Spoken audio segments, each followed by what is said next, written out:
Firstly, thanks, Mattias, for coming on and agreeing to come on for this preview of our very first White Dwarf magazine that we picked up back in 1990. I think this was released in 1991. Yeah, I think so. Or even it's 92, actually. March 92. March 92. Okay. Yep. Well, there you go. All right. Thanks for having me. And it's always a pleasure to talk Warhammer. And yeah, good to be on. Yeah, mate, it's great. So this hopefully will be a series that we can cover with many different guests, either from the Patreon or through the community, to come on and talk about their very first White Dwarf. So hopefully this will spawn into many a video.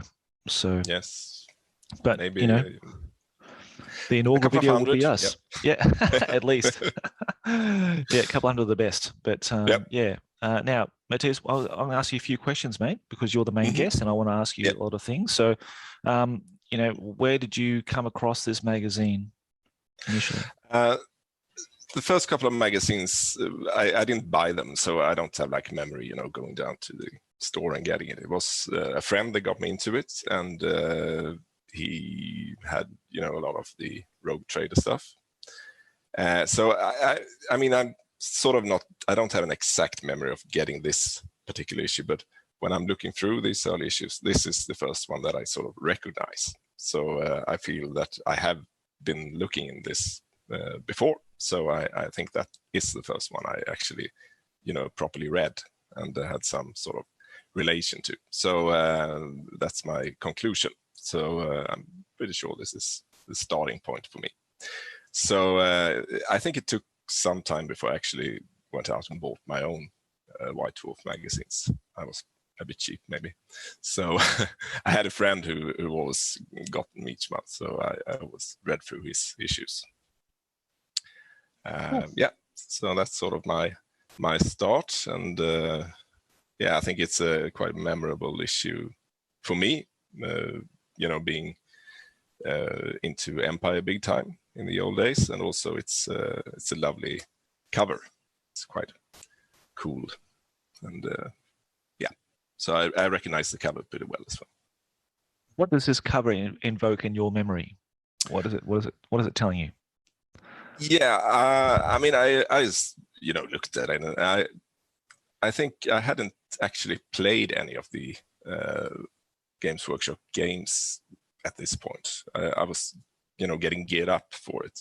I was aware of what it was about, and I think I had seen a game, but I hadn't actually played myself. So I think I mentioned that at some previous point, but the first game I believe I played, first Games Workshop game, was a game of Epic, and that was right when the second edition ELDAR came out. So that would have been quite soon after this issue, I believe, because here they introduced the ELDAR in Epic in that Renegade supplement, I think it is. Where they had the squats and something else. Was it squats and I don't remember exactly. Warlords? Yeah, it was squats and warlords. Yeah, warlords. Yeah. So I think right around this time was when I actually played the first game. Soon after this. So I mean, it's, you know, all about it's all new and exciting. It was like something you hadn't experienced before. So I think mostly it just evokes this feeling of, wow, this is really cool, and you know, excitement about what it's all about. Now, I'm thinking this cover, like this cover up from Dave Gallagher, was specifically made for the magazine, because I've never seen it anywhere else prior to this or post this. Yeah, I was thinking about that as well. And I mean, there's a lot of things going on. I think there is like a Titan on the ground there in the sort of in the back, but it's partly covered by the logo. So it's a bit hard to see, but yeah. Looks like we've got some Wraithguard. Yeah, Wraithguard in the background. Yeah. And is there a Titan in there? I think so. You see, maybe, like, up on the right, there's like a huge missile launcher thing. Yeah, I've never actually noticed that before. Yeah. Yeah. Wow. So I think there's a Feld, like an Imperial Titan or something on the ground there. Cool. That would be my guess, at least. Looks like it's an Imperial Guard helmet on the ground. So they're fighting Imperials, and they've got the Tempest tank. They're super heavy. Yeah. For the Eldar. Iconic designs. Arc Reapers in there, and there's that Farseer model. Yeah, he's a pretty big chap, isn't he? Like, he looks pretty tall compared to the other guys. Mm-hmm. So must be about being tall, being an Eldar that gets into the Farseer club. Yeah. I don't know. Might be a bit dangerous, get picked out easily, but yeah. But like, even one of these Guardians have got like a goldy bronzy colored. Their las cannons are like, well, not las cannons, they're las guns, sorry, or shuriken guns. Yeah, this tells you how much I know about Eldar, but yeah, I think that those are las guns and that kind of thing. Las guns, shurikens, and gold and that kind of thing. So yeah, and I mean, shuriken catapults were definitely cooler than las guns. But I guess that's the plastic Guardians that came out later. That's depicted here. So some product placement, obviously. Yeah, absolutely. I was going to say, for £1.95, this issue could have been yours back in 1992 March. Yeah. Okay, let's go to the first page. We've got there they are, the Renegades. Yeah, that's it, mate. That's it. Yeah. So play your epic battles. So my one and only epic battle so far was against the ELDAR. I think I'm fairly sure it was like summer 92 or maybe spring 92, so it would have been right after this issue. Yeah, I still remember it, every detail, and one day I will have my second game of epic. Yeah, because you were saying your friend recently, you said your friend has a whole stash of epic. Yeah. And we're going to look into it, but I think that might actually happen. So that would be great, mate. That's awesome. Yeah, and I've been looking at your games, and it really got me, pumped. Good. I'm glad. Trying it out. Happy to hear it. Yeah, because it's a great game, and I think anybody who has never tried it should definitely try playing Epic Second Edition, because it's one of the classic games of the 90s for sure. Yeah, definitely.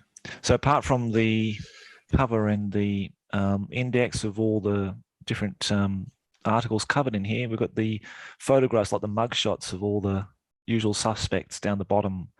Yeah, and there's one bad boy and the rest one maybe less so, but you've got a squat biker with John Blanche. Yeah.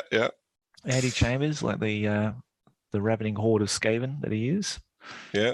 Mike McVeigh, look very subdued. Alan Michael Perry, look like they just got out of bed. Rick with his cool tinted shaded glasses there, and Nigel Stillman, the crazy man, classics. In his little cave. Yep. In his man cave. Some really weird and wacky ideas. Probably coming up with the dwarf book at that stage, maybe. I don't know, who knows. Yeah. These are all the stores, of course, as you see in many all the addresses throughout the UK. You lucky buggers, you had all those stores there to go to. Yeah, we at this point in time in Sweden, we certainly had no Games Workshop store. We had some local stores with rather incomplete amount of Games Workshop products, but could find some random stuff. Cool. Yeah, sometimes the independent stores are just better, aren't they? Because you just come up with so many other different things you can find, and all the nooks and crannies that you can go and dive into and try to find wonderful new treasures in there. I love all the independent stores. Yeah, and I mean, we don't have any of those left, at least not around where I live now. So it's all, we have GW now, but otherwise it's just maybe chains really. So I miss those little dark corners you could look around for weird stuff. Yep, that's for sure, mate. Yeah, I really miss those shops.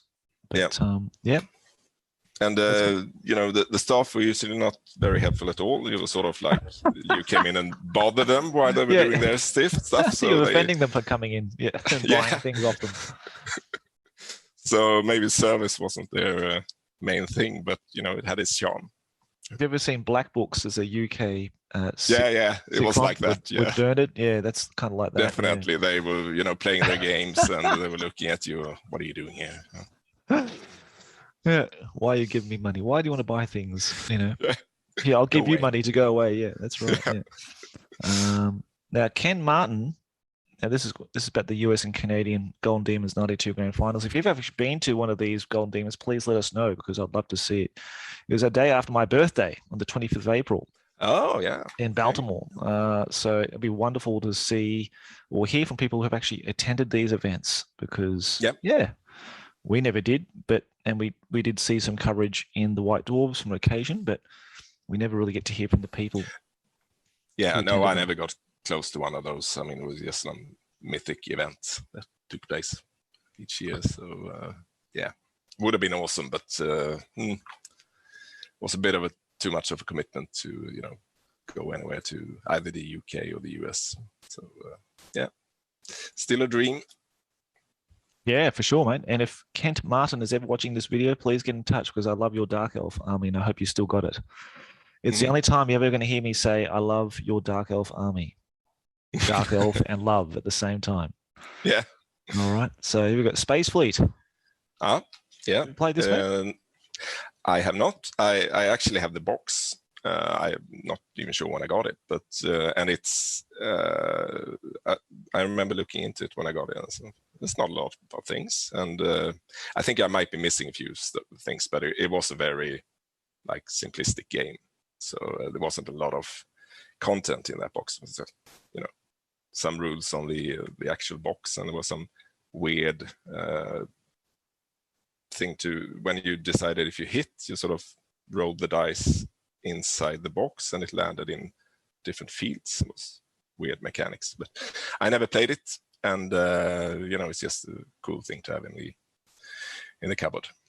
Yeah, this actually, because I was actually talking about this with the guys in the Pain and Chat on our Discord last night about actually this. I was talking about Ultramarines, which is one of the games that were released with a series of games which were kind of simplified versions of the rules to maybe be sold in kind of stores that are not games which are related or games related to try to introduce newcomers into playing board games which sold their IP, and then they sort of got dragged into, like with Milton Bradley, what they did with their games.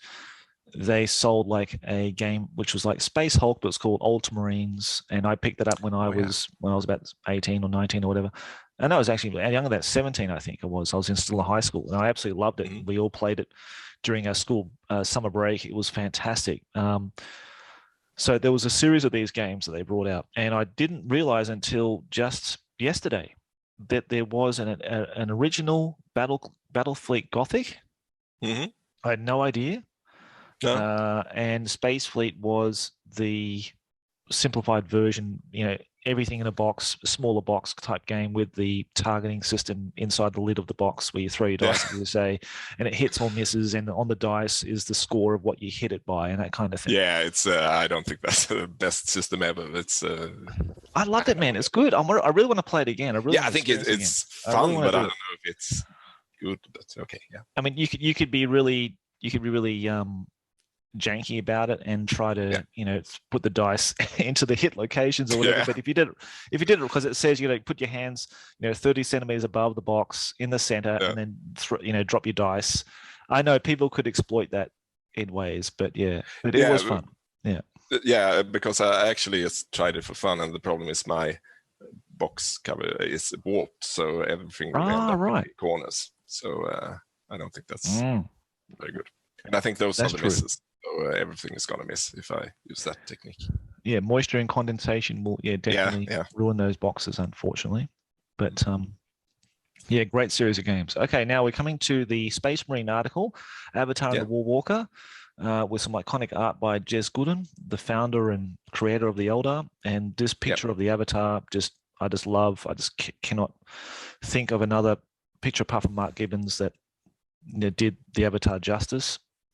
Yeah, I mean, that's definitely the Avatar that comes to mind when I think about an Avatar. I mean, I think they released one just recently for the current 40K game, and I mean, it's cool and all, but I mean, that's what the Avatar is about for me, at least. Yeah, for sure, This mate. one. For sure. Yeah. And there's a really cool, well, going ahead of myself here, but on next picture, there's some more cool. Oh, yeah.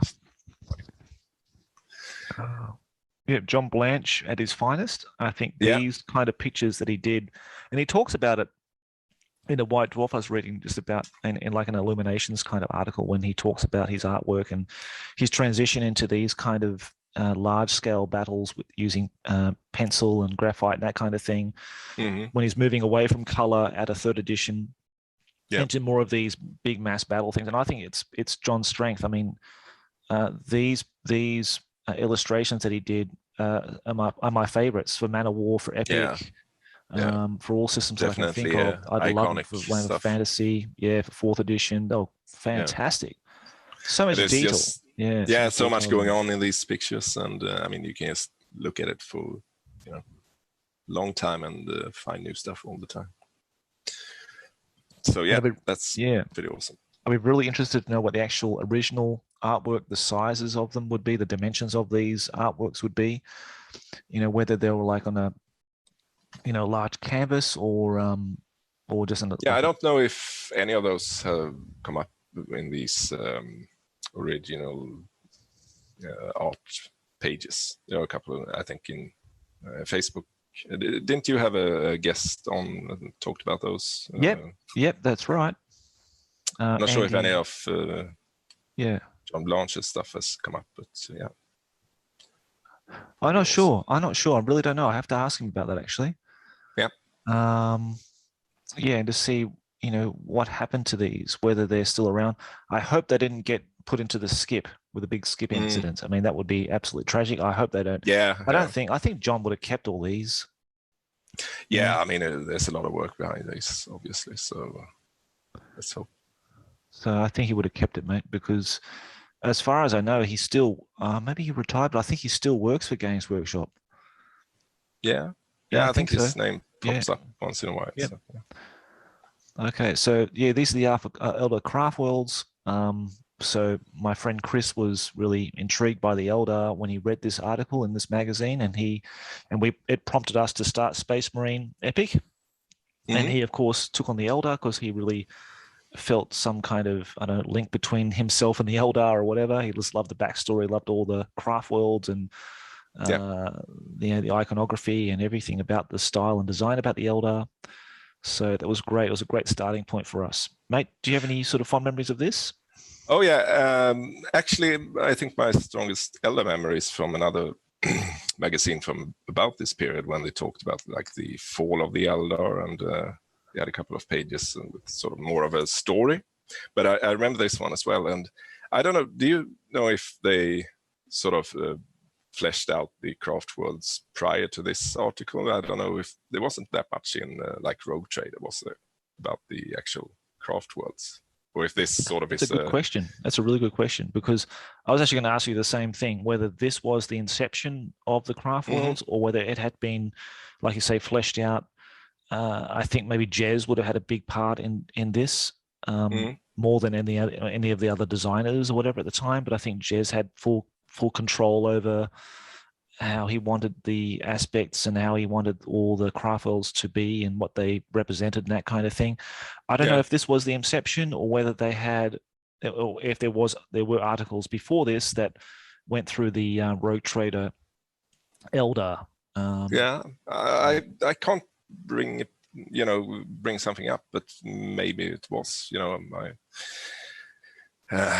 my lore isn't complete in any way, but maybe the hive mind could contribute in that question. Because I suppose, I mean, the basic concept of CraftWorlds, I think that was probably around since before, and possibly the names, they would just throw out some names, but I haven't seen anything, describing them more in detail. So that would be nice to know. Yep. So if you know, please let us know. Let me and Mattias know, educate us, because we like the comments from the people who watch these videos, and they might say, yeah, well, it was covered in this issue of White Dwarf or in this particular compendium or whatever it might be for Rogue Trader. So we're still learning as we go. But I think, I've got a feeling it was covered in a previous Rogue Trader article, but it could be wrong. Yeah. No, it's entirely possible, of course. Yeah. D-Rock, I believe you're ready to tour. Yep. And, doing my homework, I first tried to check on Spotify, and there was a bust. Nothing on Spotify on D-Rock, but I did find their record on, I think it was YouTube, and someone had uploaded them. And, sure. I can't say I listened to them previously, but sure, it's cool. Not too bad. Amazing that Warhammer, like Games Workshop, had actual a Warhammer Records label. Yeah. So was it D-Rock, and there was what was the other one? Bolt Thrower. Bolt Thrower. Yeah. Did you listen to them at the time, or? I did. I listened to Bolt Thrower. I think someone let me a CD of Bolt Thrower. It's bloody awful music. It's terrible. I don't know. Anybody can listen to it. It just does my head in. But I just like the Adrian Smith artwork. I mean, that was it. That was probably the best thing about it. But hey, I could be wrong. Maybe D-Rock had some great hits. I don't know if I would call it great, but I mean, it wasn't. It wasn't awful. I mean, it was. I think compared to other rock music, What does it say? Tough as old boots. Metal Forces magazine. Play loud. Okay, listen to the Laden Power. Metal Hammer magazine. Okay, so there you go. Then you can actually you'd have to put your name and your postcode and address in here to get your tickets, I think. Oh, the album, you can buy the album through this. Okay, so it's like a mail ordering system. I think they only ever released one album, but they had some catchy tunes. Noise Marine and what they were called. Chilling Dark Rock, Hot Metal magazine. Oh wow, that's awesome, isn't it? I think they had a record on some White Dwarf magazine, right? They included a record. I don't know if it was D-Rock or Bolt Thrower, perhaps. Oh, did they put on the cover? Did they? They attached. Yeah, I think so. Yeah, I think it was Bolt Thrower actually, but I don't have it. But sort of a odd item I suppose to have. Yeah. Oh, terror. Do you like horror? Well, but it depends, really. Yeah, definitely. So, is that a magazine? It's a magazine, yeah. Horror fantasy magazine. Prepare to be terrified. Oh, yeah. Ooh. Not familiar with it, but... Me too. Obviously, that didn't last long either, like D-Rock. Yeah. That went with the Dodo, I think, those ones. Yeah, but yeah. Most likely, yeah. Or maybe it's still going, who knows? But that's a very strange advertisement, that one. Yeah. Yeah. Looks like some... And looks like some computerized anime kind of, manga kind of eyes I'm looking at here. Yeah. Like chibi eyes. I'm not sure it's very horrifying, but... It's not horrifying to me, yeah. It's kind of very distracting. I want to turn the page quickly. But here there are vouchers, 10% off vouchers, and 25% off vouchers. But there's a catch. It's a one date actually, or okay. Well, it's not too bad. 14th of March. Yeah. Okay, it's not too bad. So you can purchase anything, and you just get 25% off as any Games Workshop Citadel or Citadel product. That's pretty good. That's not bad at all. Yeah. No, I think that would certainly be worth doing a big purchase. Yep. But I don't think they will honor them any longer, unfortunately. So these sales are great. I do remember seeing those in the White Dwarfs. You buy one and you get these two, buy these two and you get the yellow dotted item for free. So it's a great special, that one. Yeah, and at the prices there, I think I would have considered getting everything. For sure, mate. Yeah, I'm sure many people would have traveled to the UK just to get these special deals. Okay, here you go, mate. Here you go. Oh yeah, good stuff. You can bask in the glory of Rick Priestley, Nigel Stillman talking about the Army of the Empire now. Yeah, and I would guess this is the sort of first 4th edition style army. So this was technically still 3rd edition. I guess the rules hadn't come out yet, but I mean it's actually quite close to the finished product, the Empire Army book in 4th edition. So, and I mean there's some stuff they done with the profiles. They done away with the intelligence schools values and introduced the new leadership. So yeah, it's definitely, you see what's coming. So Here's for only stuff. 300 points, you can get a fabulous beast. And for a winged dragon. So they looks like they had one class of dragon. There's a winged dragon, that was it. So there was like an unwinged dragon? I guess maybe. They used to have these Jabberwockies and stuff. Maybe that would have been a right sort of unwinged dragon. Yeah, they added a few. Oh, they changed those a bit, but yeah. But I think when looking through it, I mean, most of it kind of holds, keeps the same. Yeah. There are some differences, like you would buy the units in a different way. You buy them in sort of blocks. So you could buy like either 5 cavalry or 10 infantry, and you could, go beyond those numbers. So you had to just buy 5 or add another 5 or another 5. So you couldn't buy any odd numbers for some reason. Some beautiful painted samples from the studio. Yep. I think it's the greatest painted army they've ever done. The banners, the heraldry, the freehand on the barding. Yeah. Is just insane. Yeah. I that's sort of my quest to more or less emulate that army, but I can't be bothered with all. Mate, you're doing well, mate. You're doing stuff. really well. Yeah, the stuff you've done for the challenge has been incredible. So yeah, it was great fun, and basically what I'm lacking at the moment is some of the basic troops. So those are the hardest one to get here, I guess. Back in the days, no one bothered with spearmen and stuff. So getting the medal versions from this period is quite a challenge, actually. And another thing that's another revelations that hit me this week or recently, not this week, but that's always bugged me, like the different colors of the goblin green bases that they've used, right? So you got ones which have more of a earthy browny tone, and one's more yellowy tone. Yeah, handgunner there. Well, I've realized what it is. It's they're using 2 different colors. One's not goblin green, and one is goblin green. So which one is goblin green? The goblin green is that more sort of vibrant green, that more sort of yellow, sort of more yellowy, more stronger green, and this kind of more sort of browner kind of green is from the Epic paint set, I believe. Yeah, they are talking about the Epic paint set, I think, in this issue that it's being released. So yeah, and even Vallejo do a color that's almost exactly like that. What's it called again? I just used it today, actually.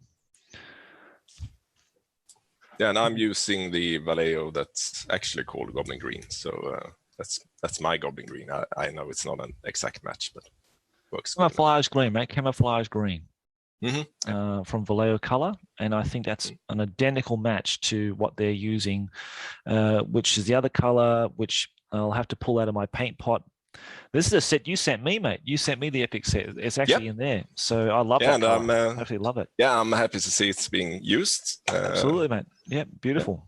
Yeah, I love those colors. They're great. Yeah, and I mean, that's just what's not to love about the Empire armor. Really, it's full of colors and full of opportunities to go crazy, and still looks like a good force when it's all gathered up. So yeah, love it. Yep, that beautiful. I don't know who did the illustrations for these. I'm thinking it's Dave Andrews, but I could be wrong. But yeah, wonderful illustrations of the units, and if they were lucky enough, they had already had the models designed already and painted. And I think a lot of them, I think especially these ones here pictured, are from the Perry's collection. Yeah, and I guess the other ones that only have a picture hasn't been released yet, but they are quite close to the released model. So either the sculptors had to keep close to what they painted, or the other way around. I don't know. And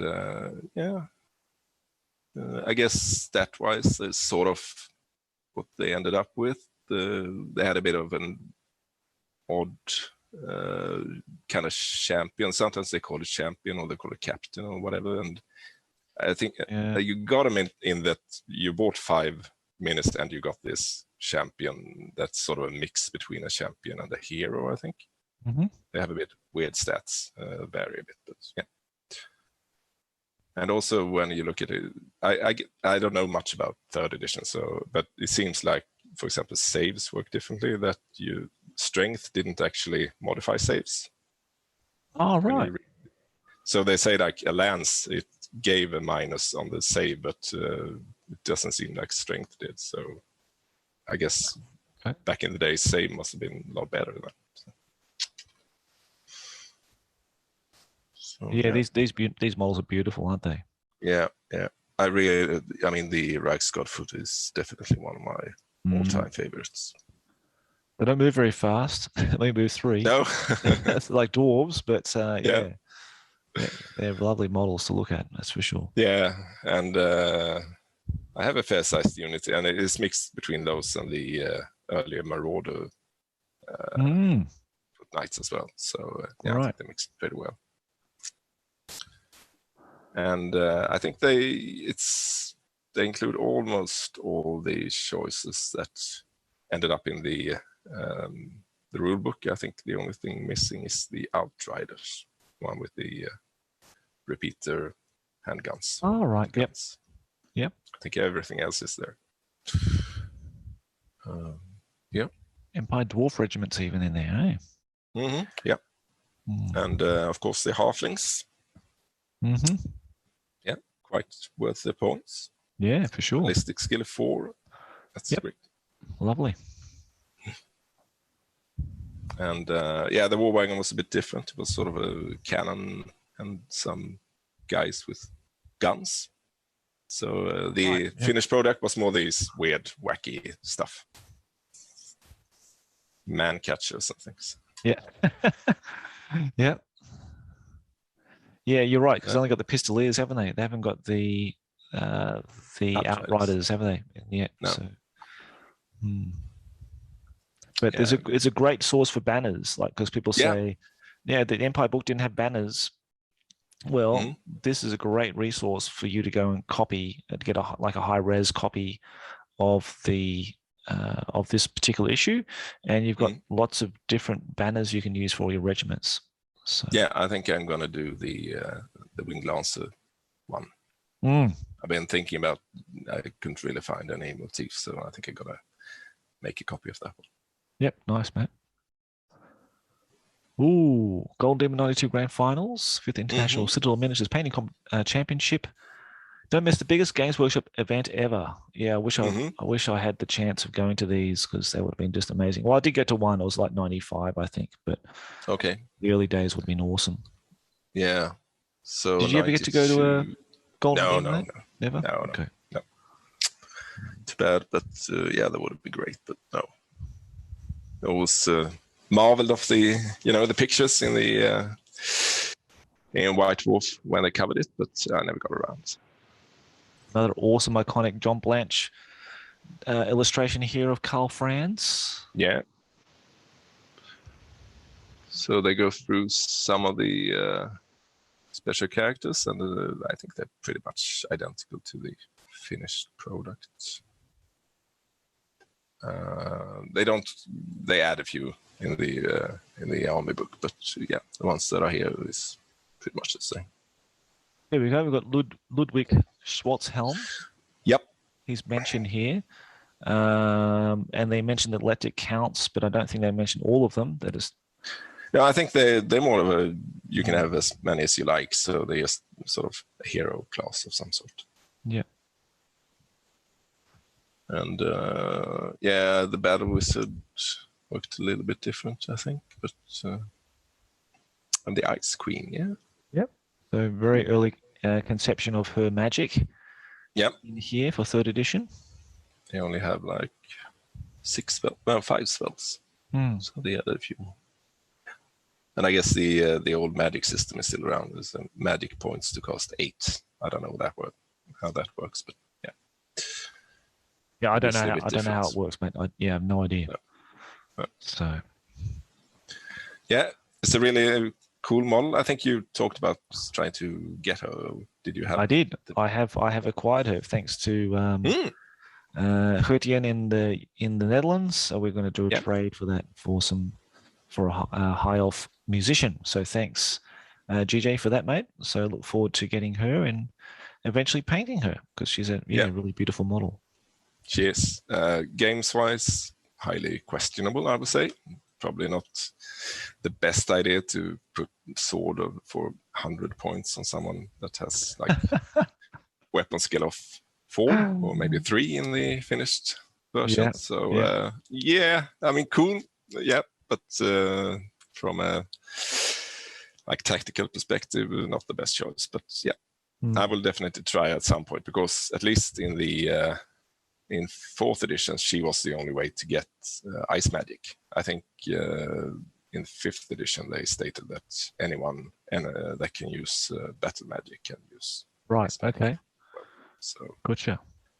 Yeah. Well, the Book of Usher. Yeah. The Book of Usher, you can unlock it.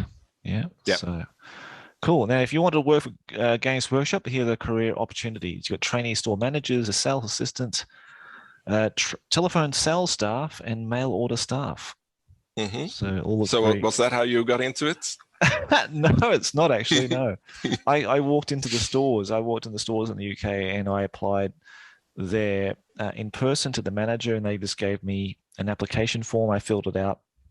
Now I filled about 3 or 4 of them out because I was desperate to work there, and in the meantime, I had to find a job. So I found a job at the Heathrow Airport through a friend of, a guy I knew in the apartment I was living in.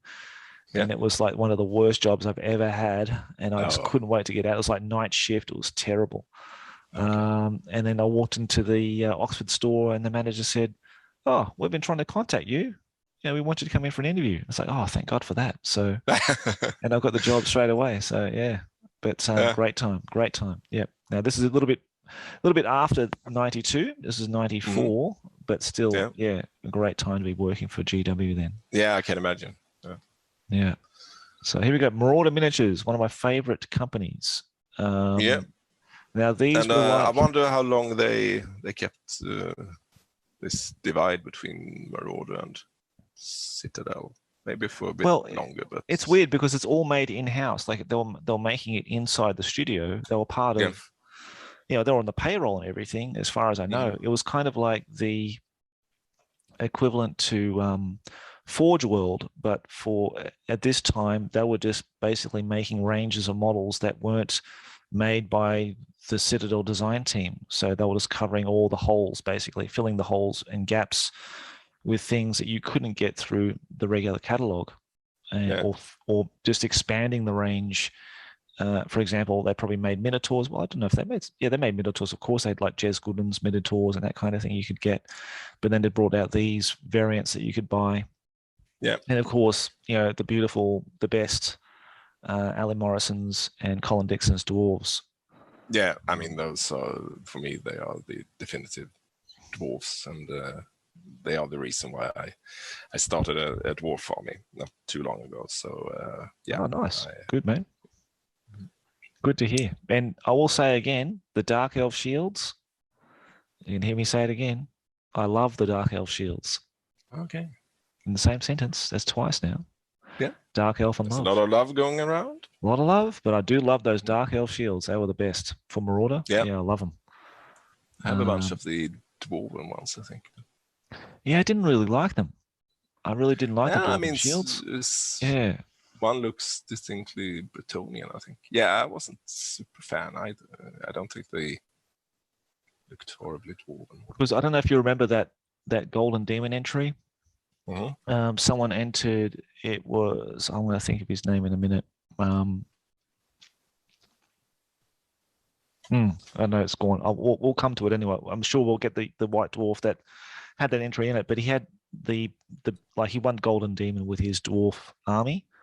Oh yeah, I know that one. Exactly. You know that guy, and he was using these round Marauder shields for the Dark Elves. He was using that round blank shield, and he was painting on his own iconography on it, and they look perfect. They just matched the Marauder dwarves perfectly. Because I love dwarves with big round shields. That's just my image in my mind, that I just think they suit that kind of style of shield, not these sort of really small, kind of flimsy looking things, but big round robust shields. Yeah. And he painted that. Robbins, it's his name, Robbins something. Yeah, sounds familiar. I mean, that's an iconic army, definitely. It's something Robbins. Really awesome. Sorry, Mr. Robbins, but I forgot your first name. But anyhow, but yeah, anyhow, that's another story. But yeah, great looking army, and he used those shields. Yeah. But, all right, Empire artillery rules. Now, this is the inception of the artillery and scatter dice, if I'm not mistaken. Yeah, and talks about the what it says is that the scatter die is from the Space Marine game. I had no clue, but the artillery die, or the misfire die, is from this. Don't call it misfire die, Mattias. No, that's what I did. I don't do it in game, but I know. So obviously this is the inception of the artillery rules that would be around for quite some time. Still is. Yeah, sure. Cool. So I think it works a little bit different. They didn't have any strength on the artillery. It was either you sort of rolled a 4+ and it died. And that was it. Right. I know that cannons are pretty deadly in 3rd edition. Yeah, they were pretty. Both. I think they would have been a bit worse against normal troops, but they would have been quite deadly against big nasty stuff. So I guess right. So a goblin would die as easily as a greater demon or something. So right. So looking at here, like the water table, the artillery dice is giving you how many wounds you cause. Yeah. When you hit the target, which is pretty cool. Okay. Yeah. Pointless for like a 1 wound model, but for like something quite with multi wounds, it's quite nasty. Okay, Space Hulk, Wolf Lair. I've never played the 1st edition of Space Hulk. Did you ever get to play neither have I. Well, kind of. I have the box, and I know we kind of used it for some campaign games, but we actually didn't use we only used the board. So we played with the normal 40k rules. So we played like a Space Hulk game, and then the outcome affected the 40k game. So that was pretty fun, but it was just, simple stuff, 2 guys each, and they ran around chasing each other pretty much. So I never played the actual Space Hulk game. Right. But I know it's very popular. So and it's supposed to be really good. So maybe one day. Yeah, this was pretty cool with the Space Wolves. It looks like it's got campaign rules here as well, and it looks like you need multiple sets to actually do the layout. I could be wrong here, but they look just pretty levels. advanced, these maps. And I think they released several of those sort of linked games, right? Or maybe that was the whole point of the game, but right, so it was about a bunch of Terminators, breaching a Space Hulk or Space Marines or something. Or maybe in this occasion it was Gene Stealers doing the breaching, but yeah. Well, it looks like this must be when Gene Stealer was released, because it's looking at the Gene Stealers having Psychers, which may have been a Gene Stealer release, like in part of the rules, where they changed the Gene Stealers to have, or to encompass more different roles. So you had like the hybrids and that kind of thing. Yeah, and I think they had these sort of different generation of hybrids. They became more and more Gene Stealer-like, and in the end they became like pure strain Gene Stealers. Which I really like. I like the idea that they evolved into something else, because I really didn't like the idea that they were just all the same. I really like, because playing the Gene Stealers for me was just boring. I mean the whole concept that they just 100% murder machine and they don't do anything else. It's a bit more fun with the sort of enemy within thing that they infiltrate, and they can possibly pass as humans in the first generations, and then they take over. And so, yeah, that's nice. But yeah, like I And I say, think it's very popular. It's very popular with people. yeah. Still holds very good memories with those who started out with Space Hulk. Hmm.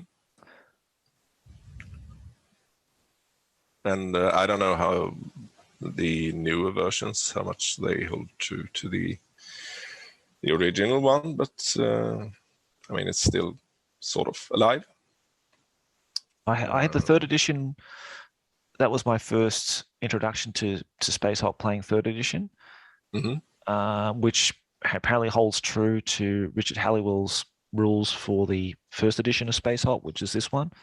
But you know, for me, it just didn't really overly appeal to me, to be honest, the game. So I'd much rather play the first edition of Space Hulk with all the added extra content rules, giving the Gene Stealers all these different roles. I think that would have been much more fun. Yeah, if you want the original stuff, I guess it's not cheap to get by, but probably possible. Yeah. So is the third the latest edition? It's the latest and last. Yeah, I don't see them ever release. Well, they'll just re-release the third edition set again and again and again. I don't think they'll ever re-release it. No. Chaos Roadshow. So warning, the Chaos Roadshow is heading your way. Okay, with live games, T-shirts, special offers, and heavy metal. Whatever that is. Nice. Okay, so Luton, Edinburgh, Manchester, Dudley. You could have been there. Yeah, and some of the big names. Along as well. Oh yeah, they had lots of celebrities hanging out there. Like Jervis Johnson and Andy Chambers would go to like these roadshow events and play Epic Space Marine, like the Battle of Golgotha, like the iconic battle report they played. Well, they used to go around to different stores and play that at roadshows, which would be just amazing. Wayne England was quite a Mike McVeigh would turn up there and all that. Yeah, loud rock music as well. Yeah, he had D-Rock in the background, the first and final album. Yeah, a bit of soothing music in the background. Yeah. Here you go, nice bit of Old Hammer at Birmingham. So 92, you get the 140k Rogue Trader rulebook. Orcs, is it Wily Orcs? That one there, and Blood Bowl. That's the second edition of Blood Bowl. Okay. With the polystyrene. Yeah. Oh yeah. Pitch. Yeah. Now we come to the mail order section already. Well, we're at the end there, Mattias. So. Did you ever use mail order? Never used it. But I joked about it with the old mate on is it bedroom battlefields. We talked about it because like how you're dealing with kids generally. Maybe asking their parents to fill out this form, they're giving them a check, they're giving them some kind of like credit card number or whatever. But what happens if you make a mistake, right? Yeah. So you basically tallied up price wise, but then you're short 5p or something like that, right? Oh yeah. So Games Workshop would have to somehow send you a letter back to say, oh, I'm sorry, but you're 5p short. Can you correct this check or whatever and send it back to us? I mean, the nightmares they would have to go through in dealing with this kind of thing would be just I couldn't imagine it, but I would imagine there would have been some stories there from the people in the mail order. Yeah. With some crazy kind of stories they had of people sending in their checks and scribbles and paper, like but they probably couldn't even read it. No. Whatever. Yeah, so it'd be really funny. But did you ever try mail ordering, mate? No, I never did. It seemed way too complicated. And I talked to other people too who did it. Who was it again? Someone I interviewed about it. And they mail ordered something from the States. And you sort of just on a wing of prayer, hoping that they receive it. And then you actually finally get your product months and months later. Yeah. So that's really funny, isn't it? Like that concept. Yeah, I mean, obviously you wouldn't have any clue if it was actually on the way or anything. You would just, wait and hope. Yeah, that's right. Confirmation or anything. So I guess you could call as well. Yep, that's right. Yeah, you could call if you're in the UK. It's great or in the US or in Canada, I suppose. But anywhere in the world, you could just call up and say, hey, I want this and that. Maybe that was the best way of doing it. Then if you had a Visa card or MasterCard or whatever it is, that thing is, I can't even recognize that symbol, but whatever it was. But if you had a Visa card, yeah, that'd be quite easy to do that transaction. And, you'd be pretty much in safe hands. But yeah, beautiful Michael and Alan Perry designs here of all the various models. And they had so many different variants of the crossbow and handgunners. You didn't have to duplicate too many times in a unit. Just great. Got some epic war machines with the squat Leviathan, or Imperial Leviathan, I should say, and a lot of the ELDAR vehicles, including the Elder Avatar. I love that little avatar. There he is. Cool. I remember some people who use them as 40k avatars as well. Epic one.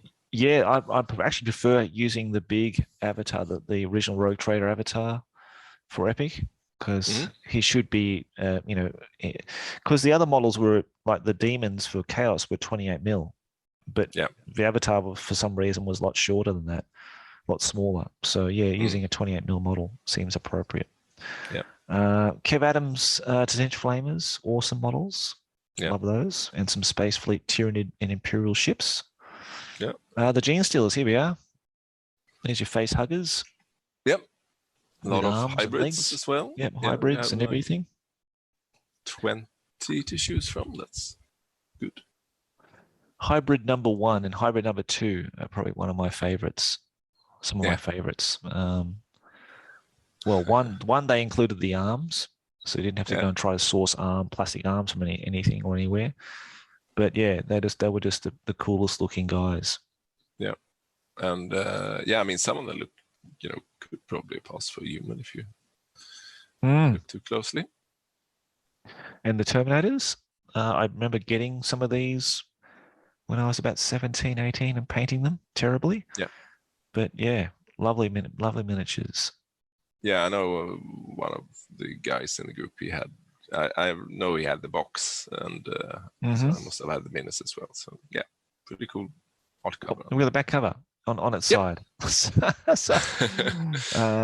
But yeah, the Mighty Army of Chaos in Epic, which how is your Chaos Epic? Mate, I was just going to say, I've just finished painting my 5,000 points. Oh, 5,000. Yeah. How much is that? I don't have any real concept. What's a normal army? Well, I think what you see in that picture is pretty close, because I've got 5 demons, and I've got an array of I've got 6 of the demon engines of Khorne. I've got pretty much one of everything, except all the lesser demons and the dreadnoughts. I've got like the old classic dreadnoughts in there. I don't have those. I don't have the Lord of Battles, unfortunately. Yeah, I think that one is pretty hard to combine. It's hard to find now, which is a shame. But yeah, I've got most of it. I haven't got the land speeders, thankfully. Thanks to David, I've got those now, and I've got some bikes, because they can use all the Space Marine stuff in there as well. Yeah. But I don't want to give anybody crooked necks, so sorry guys, it's on its side, but that's how it is. So you don't normally make like a one power army, you mix them all, or what's the... Yeah, mix them all up. I really love the idea of this sort of undivided look to the Chaos Army. So it's just a mixture and melting pot of all the different all the different aspects of the gods, and everything's represented. And that way you get a really nice cross section of vibrant colors across the army as well. And you can never be bored, painting one off the other, Khorne, Berserker, or whatever it might be, So it looks pretty awesome. So. Yeah, mate, I love it. I just absolutely love it. So that brings us to add a Titan or two, and it's that's what I need, because now it's a bit of an arms race between me and Paul, because Paul now said, I've got an Imperial Titan I'm going to bring down, and 2 Warhound Titans, so I'll be facing 3 Titans with no Titans on my own. So yeah, I think those are pretty hard to get by as well, like the Banelord Titans. Well, go for you say premium that, prices. Mattias, but thanks to Dave Gillen, I have one on standby. Yeah, okay. It's in the factory now at the Games Workshop mail order. So all I need to do is fill out that form, put in my money, and it'll be sent to me from the UK. Oh, good. So excellent. In a box, just not shrink wrapped. But yeah, looking forward to getting good enough. It's going to be one of the most expensive purchases I'll ever make or have had made. Oh yeah. But I want that bloody It's thing. going to be glorious on the battlefield. Oh, so. mate, it'll be beautiful. Yeah, it'll be beautiful. Yeah. But yeah, I've still got to paint the banners and everything. But I'm really happy today that I've finished 5,000 points and it's painted. Yeah. So you need to post some pictures of the finished results. I will. Or maybe you haven't. I haven't. I will. After we've done this interview, mate, I'll take some snaps and I'll put them on Discord so people can have a look at it. But yeah, I need to do the banners still. But apart from that, it's finished. Mm-hmm. So I can move on. Yeah. Move on with my life.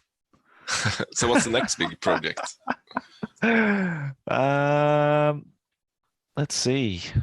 I've got some Monopost Goblin Spearmen for 4th edition I want to do. I've got some high elves from 4th edition I want to do for battle reports and for remote games and that kind of thing I want to play.